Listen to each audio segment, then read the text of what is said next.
Hey hello everyone, welcome to Gulte pro. నా పేరు రామ్ వెంకట్ శ్రీకర్. ఇప్పుడే ఇడ్లీ కడై తమిళ మూవీ ఉంది కదా, ధనుష్ డైరెక్ట్ చేసింది, దాని తెలుగు వర్షన్ ఇడ్లీ కొట్టు సినిమా చూసి వచ్చాను. It's a very weird film. ఎందుకంటే కొన్ని సినిమాలు ఉంటాయి అనమాట, అవి మంచి ఒక హోల్సమ్ స్టోరీని, ఒక బ్యూటిఫుల్ ఎమోషన్ ఉన్న స్టోరీని తీసుకుంటారు. దాన్ని ఎక్స్ప్లోర్ చేస్తే it can yield beautiful results. కానీ దాన్ని పక్కన పెట్టేసి అన్నెసెసరీ జెనరిక్ ట్రోప్స్ ని పట్టుకుని వాటి మీద ఎక్కువ ఫోకస్ పెట్టేసి ఈ యాక్చువల్ హార్ట్ ఏదైతే ఉందో దాన్ని కంప్లీట్ గా మర్చిపోతాయి. ఇడ్లీ కడై అలాంటి సినిమా. ఎందుకంటే at heart Idli Kadai is beautiful. అది చెప్పే కొన్ని విషయాలు ఉంటాయి. అదేంటంటే ఇప్పుడు మనం రూట్స్ కి దగ్గరగా ఉండాలి, సిటీ లైఫ్, విలేజ్ లైఫ్, అది కొంచెం బేస్ లెవెల్లో టచ్ చేసినప్పటికీ ఆ సినిమా చెప్పే కాన్సెప్ట్ ఏదైతే ఉందో దానితో నేను పెద్దగా ఏకీభవించినప్పటికీ emotions worked for me really well, especially in the first half. ఒక యంగ్స్టర్ ఉన్నాడు, అతను తన ఫ్యామిలీని వదిలిపెట్టేసి ఫారెన్కి వెళ్ళి he's making good money financially. ఒక సిచ్యువేషన్, ఒక ట్రాజడీ జరిగినప్పుడు he has to come back to his roots.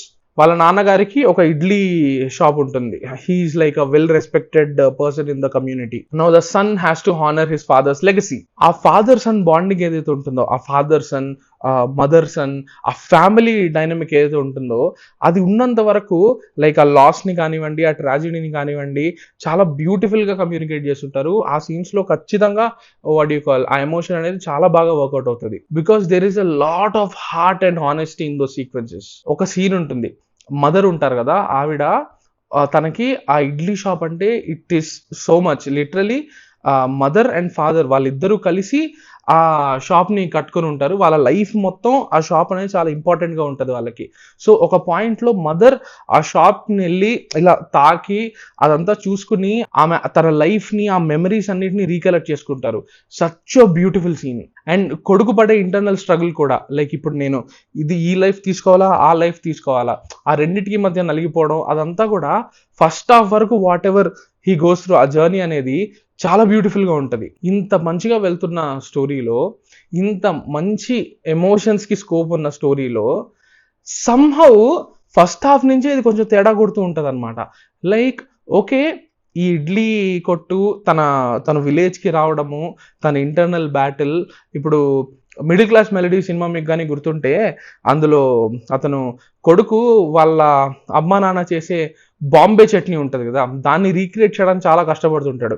ఇందులో వాళ్ళ నాన్న చేసే ఇడ్లీ చాలా పాపులర్ అనమాట. సో కొడుకు ధనుష్ వాళ్ళ నాన్నగారి చేతి ఇడ్లీ, ఆ చేతి రుచిని ఇతను రీక్రియేట్ చేయడానికి జరుగుతూ ఉంటుంది. ఆ సీక్వెన్స్ అంతా చాలా బాగుంటాయి. కానీ అవి జరిగేటప్పుడే మనకి ఇంటర్ కట్స్ లో అక్కడక్కడ ఈ తను ఎవరైతే తన సిటీ లైఫ్ ఉంటుందో, తన బ్యాంకాక్ లో తనకు ఫియాన్సీ ఉంటుంది శాలిని పాండే. ఆ శాలిని పాండే వాళ్ళ ఫాదర్ సత్యరాజ్, తన బ్రదర్ అరుణ్ విజయ్, వీళ్ళకి వాట్ యు కాల్ తిని ఇక్కడికి రావడం వల్ల ఒక స్పాట్ ఒకటి క్రియేట్ అవ్వడము, అటువైపుకి లాగుతూ ఉంటది అనమాట మధ్యలో. అది చూస్తున్నప్పుడే మనకి అరే ఇది ఇంత బాగుంది కదా, దీని మీద వెళ్ళిపోవచ్చు కదా, అది ఎందుకు గ్లిమ్సెస్ వస్తున్నాయని మనకి అవి కనిపించినప్పుడల్లా ఇరిటేటింగ్ ఉంటుంది. ప్రాబ్లం ఏంటంటే సెకండ్ హాఫ్ లో కంప్లీట్ గా డీవియేట్ అయిపోయి it becomes about the ego clash between Dhanush and Arun Vijay's character. Dhanush character కూడా కాదు, it becomes about purely the ego of that character named Ashwin, played by Arun Vijay. It's dam irritating. అంటే ఇప్పుడు ఒక నెగిటివ్ క్యారెక్టర్ ని చూసినప్పుడు మనకి ఇరిటేషన్ రావడం సహజం. It means okay that character is working. కానీ ఇక్కడ మనకి ఇరిటేషన్ వచ్చేది అతని ఈగోను, అతని ఆర్గన్స్ ని చూసో కాదు, not in the right way.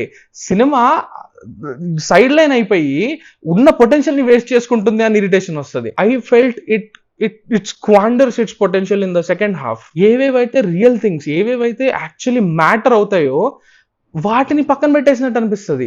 Like for instance interval కి ముందు ఒక గొడవ జరుగుతుంది అనమాట అరుణ్ విజయ్ కి ధనుష్కి. అరుణ్ విజయ్ ధనుష్ ని కొడుతున్నప్పుడు ధనుష్ అంటాడు, అదేంటి నేను ఈ రోడ్నే కదా, నన్ను ఒకటి వచ్చి కొడుతుంటే, అది కూడా నడి రోడ్డు మీద కొడుతుంటే ఒక్కరు కూడా వచ్చి వాటిని ఆపరేంటి అని చెప్పి. So he wants to be one of them, why is he not being treated as one of them అనే తన లోపల ఉన్న ఆ ఫీలింగ్ అనేది ఎస్టాబ్లిష్ అవుతుంది. దానికి సెకండ్ హాఫ్ లో పే ఆఫ్ లాగా ఒకటి పెట్టుకున్నారు. కానీ ఎప్పుడు ఇతను వీళ్ళలో ఒకడయ్యాడు, like it is a big thing కదా. ఇప్పుడు విదేశాల నుంచి బయట నుంచి ఒకడు వచ్చినప్పుడు వాడు ఈ కమ్యూనిటీలో ఒకడు అవ్వడం అనేది ఆ క్యారెక్టర్ కి చాలా ఇంపార్టెంట్. అది ఆ క్యారెక్టర్ కూడా ఆ డిజైర్ ఎక్స్ప్రెస్ చేస్తుంది. కానీ ఆ విషయం టక్కన అయిపోద్ది. సడన్ గా he's considered to be one of them. ఎట్లా 2-3 మాంటేజెస్ లో చూపించేస్తారు. లైక్ అది కదా యాక్చువల్ గా ఎక్స్ప్లోర్ చేయాలి. ఈ రైవల్రీ ఇవన్నీ జెనరిక్ ట్రోప్స్ కదా, ఇవన్నీ ఎన్నో వందల సినిమాల్లో చూస్తున్నాం కదా. Like the son of a rich man being jealous of an employee because he's a more efficient man అనేది. నాన్న నువ్వు వాడిని ఎక్కువ పొగుడుతావు, నన్ను ఎక్కువ పొగడవు, అది ఎందుకు ఆ ఈగో అనేది, ఇది మనం ఎన్ని సినిమాల్లో చూస్తున్నాము.